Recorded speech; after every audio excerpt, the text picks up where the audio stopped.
Todavía no hemos podido establecer exactamente si fue la parcial insensibilidad de un paladar estragado, o cierta ataxia mandibular, o una especie de misojismo de los labios, o acaso algún engrosamiento o hipertrofia de la lengua, o tal vez un complejo desajuste de lengua, labios, mandíbula y paladar, lo que ha venido a impedir una total fluidez de la palabra.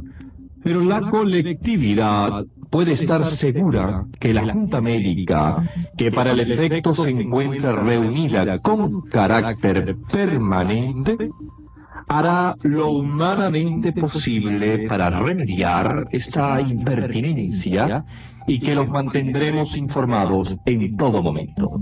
Muchas gracias, doctor. En el camino de sus hondas meditaciones, le cayó sobre la frente cancerosa la centella de la revelación. Si las bestias son más dóciles y felices que los hombres, es porque no participan de la palabra articulada.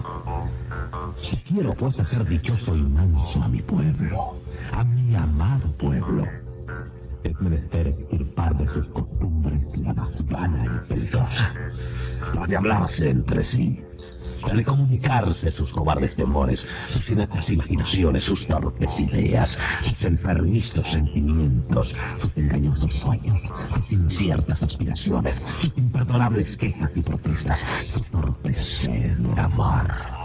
Que chillen si tienen hambre, que tosan si tienen frío, que bramen si están en celo, que gorjeen si están dichosos, que ronquen si dormidos, que cacareen si despiertos, que rebuznen si entusiastas, que cañen si codiciosos y gruñan si coléricos.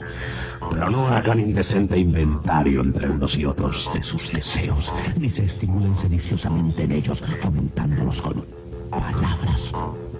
Serán entonces más dóciles para racionarles el hambre, administrarles el sueño, repartir la fatiga, medirles el reposo y controlarles la gana.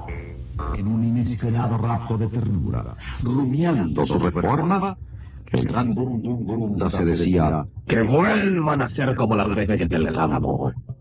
Y yo los rediré de su angustia.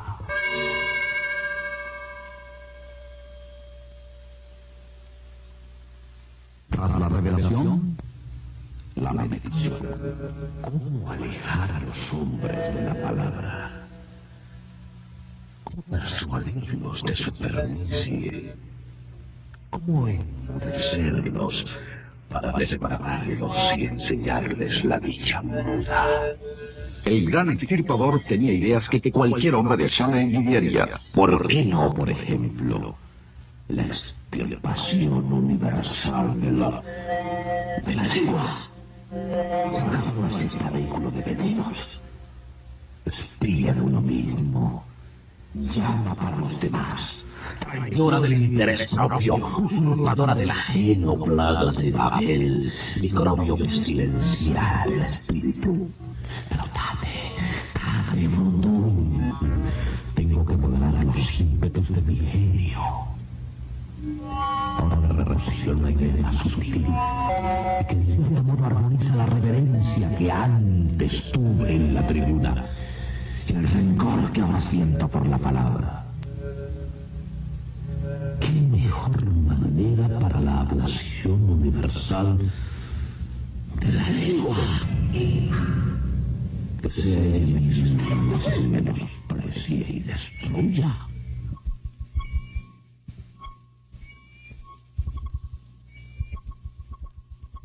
Como todos los que han ido a las plazas de los burgos para echar a rodar por ellas los dados cargados de la oratoria, el gran Taur sabía hablar a la manera del pueblo y conocía la sabiduría popular, unidos en su letra.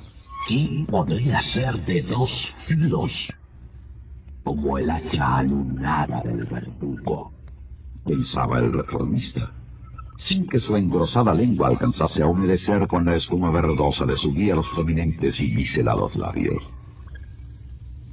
Las grandes máquinas del Ministerio de la Propaganda Comenzaron a emitir entonces millones y millones de lujosas hojas que solo llevaban impresas entre los amplios márgenes ominosos y en una agorera tinta negra con lisos violetas muy escasas palabras.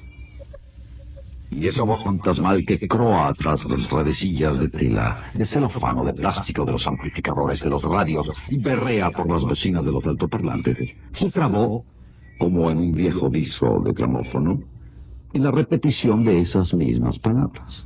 A los que tienen menosprecio de la inteligencia se les repetía: palabras, palabras, palabras. A los que tienen el escrúpulo de su integridad se les repetía: en boca cerrada no entran moscas.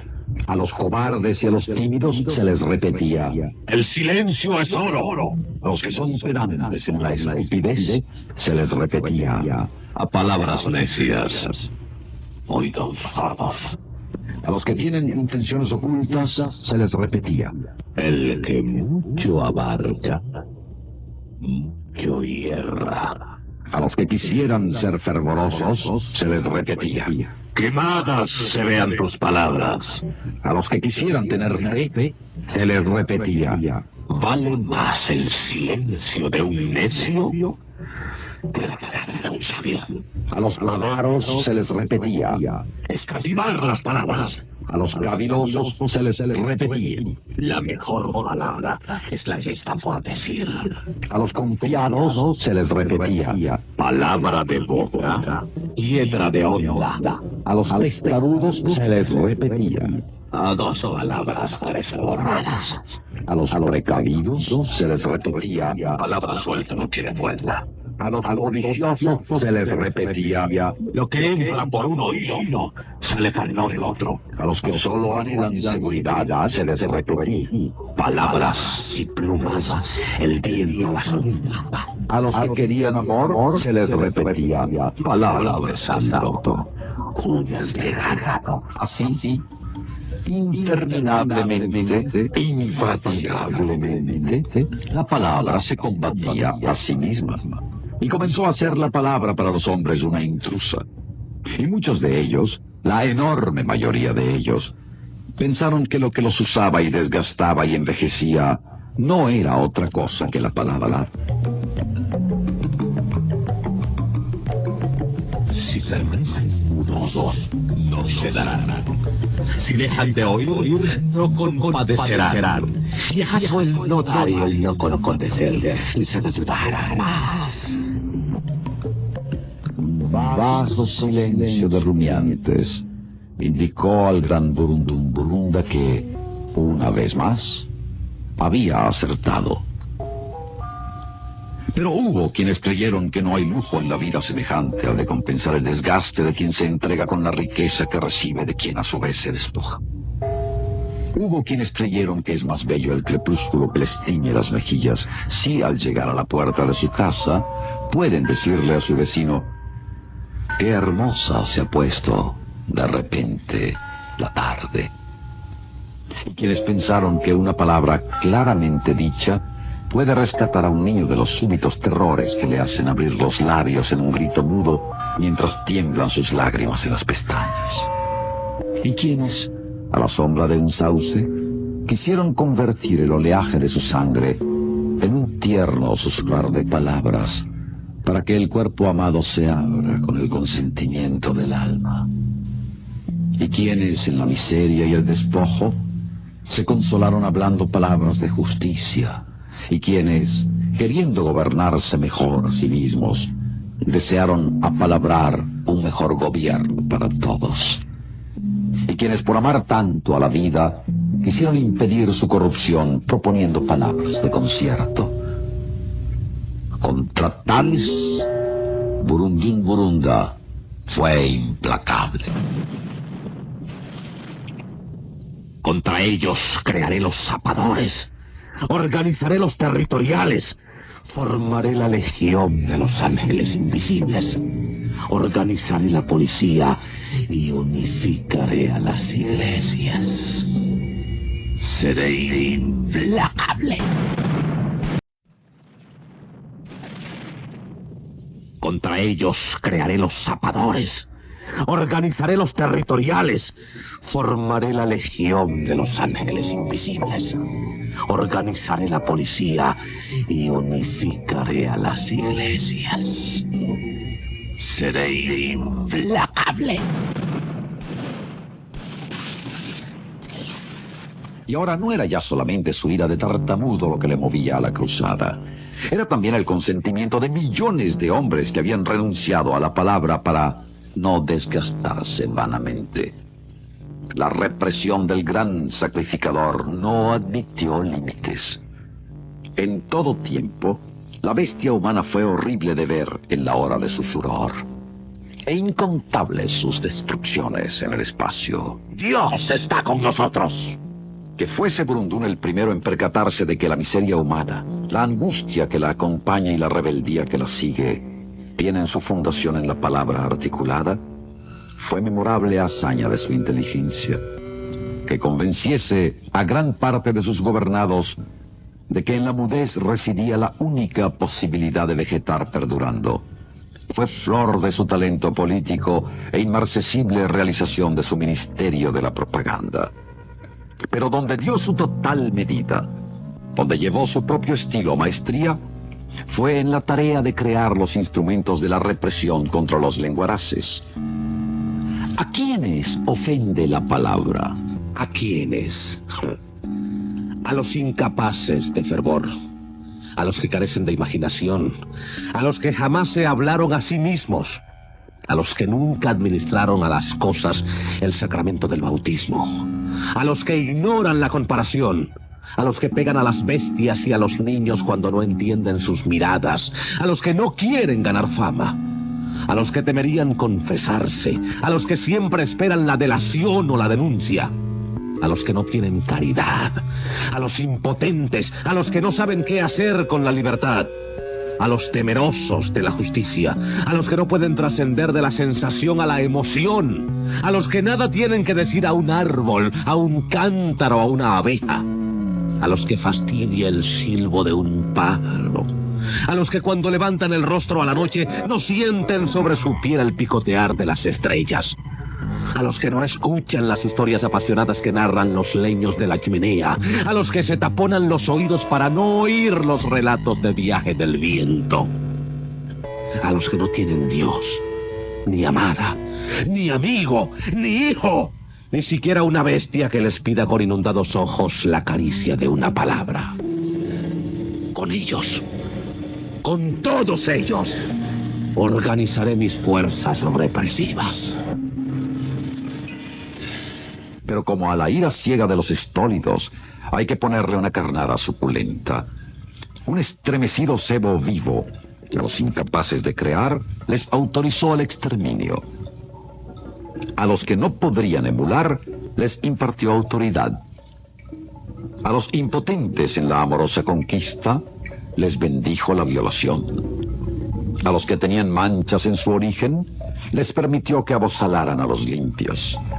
A los que vivían en la zozobrante espera de una condena, les ofreció su remisión en el crimen. A los fracasados, les deparó la fría venganza contra los cabales.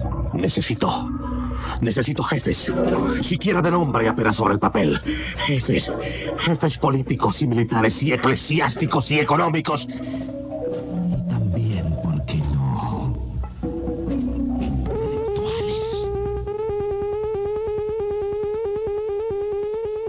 Hurgando en el viejo saco de las infamias y en la ancha alforja de las malicias, dio abasto a todo. A los políticos, tarea fácil, les persuadió de que vale más una emisión de billetes que una emisión de principios. A los militares les enseñó la estrategia del contrabandista y la táctica del cuatrero, que son menos peligrosas y más pingües que las de su oficio.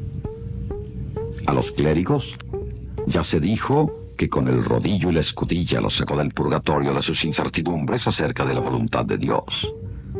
A los financistas no tuvo que manejarlos, lo manejaban ellos. Y el Burundún Burunda creía no saberlo.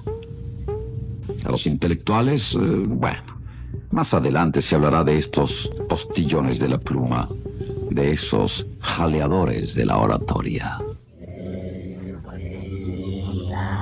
Con este personal inició la represión.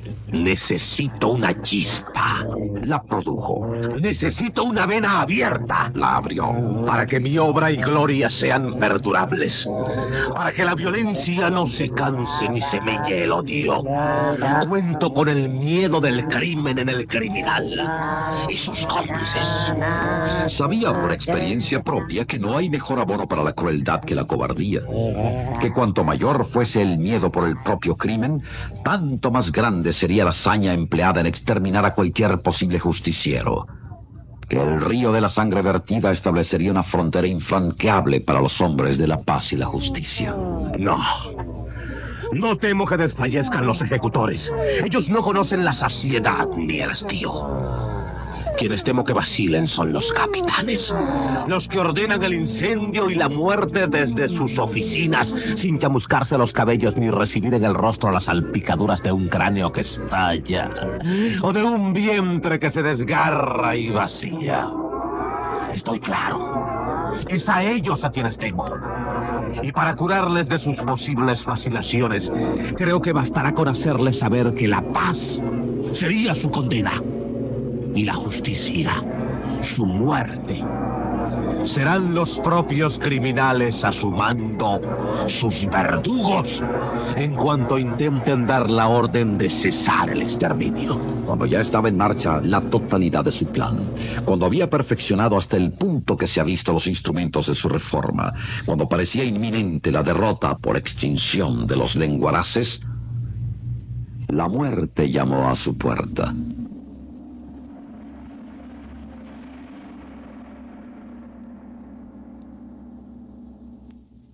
Esto es parte de este programa aniversario especialísimo que se radió en 1974 con Renio Tolina, que hablaba de la muerte de Burundum Burunda, uno de los muchos dictadores, o bueno, un dictador tipo de los que asolan Latinoamérica.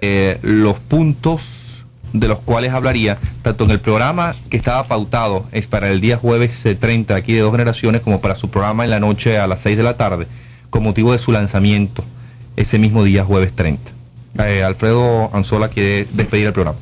Sí, muchas gracias Napoleón, muchas gracias Cecilia. Yo quiero aprovechar este minuto que me han dejado para lanzar en 60 segundos 60 gritos a todos los venezolanos de ánimo, 60 gritos de esperanza, 60 gritos de fuerza para seguir luchando adelante, porque Venezuela está ahí, Reni está vivo. No hace falta sino cerrar los ojos, oír su voz, recordar su mensaje, recordar todas las razones y todas las causas y todos los objetivos por los cuales luchó, por los cuales murió. Y quiero decirles a todos ustedes, mis queridos compatriotas, que Reni no ha muerto, la patria está ahí.